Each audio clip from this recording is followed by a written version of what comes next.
I have to bring you this if you're going to talk about the Charlotte Squash match. Did you just see Lacey? Sergeant Slaughter came out with a statement that he does not watch SmackDown because of Lacey Evans. It's like she's not even on SmackDown though. Isn't she like a free agent? I don't know what she's like never on. And I also feel like, is he in character?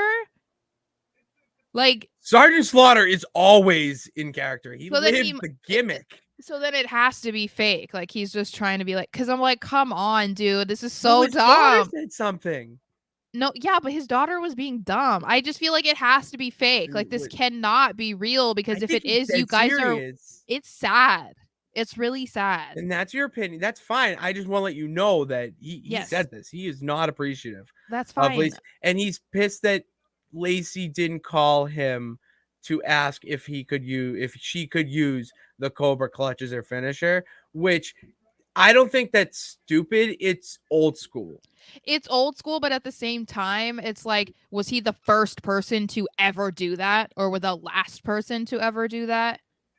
Because No. so that's what I mean. Like, you know, Damian Priest asked Scott Hall if he could use Razor's Edge, but then White Noise is basically a variation of the Razor's Edge. Did we know that Sheamus asked Razor Ramon or Scott Hall for that? Yeah, I don't doubt think it. he did. I don't. So that's what I'm saying. It's like yeah. Damian Priest did because he grew up like a huge NWO That's Wolfpack fan. Yeah. But like it's not something that everybody does. They don't, it's like because you weren't the first and you weren't the last. So why do I then have to like go and ask your permission to do something? Like it's a wrestling move at the end of the day. You don't own it.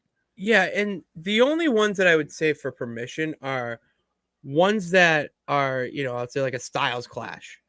I'd say like everyone knows that's AJ Styles move, whatever. Or it was Michelle McCool. She used it too. Sorry, I forgot about So, I mean, Michelle McCool may have gotten the inspiration from AJ Styles, though, because he was wrestling before she was, but she also did use it. I think of one. The stunner.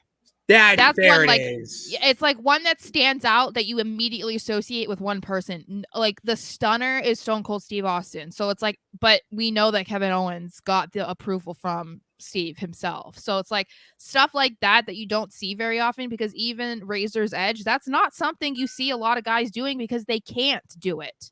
So it makes sense that someone that wants to use it would ask the permission to, you know what I mean? But it's also like, okay, so if a wrestler dies, does that mean that someone can't use it because they're dead and they can't ask their permission? Like, I just think that's kind of, you gotta go to a seance. It's just like, yeah, like, should I make that into an angle? I need to look for their closest relative and ask permission. That's why wrestling is amazing. You could make that into an entire month-long content thing where you are like talking to an out-of-worldly thing about how to be like take their finish from all that. I don't know. My brain's going in many directions, but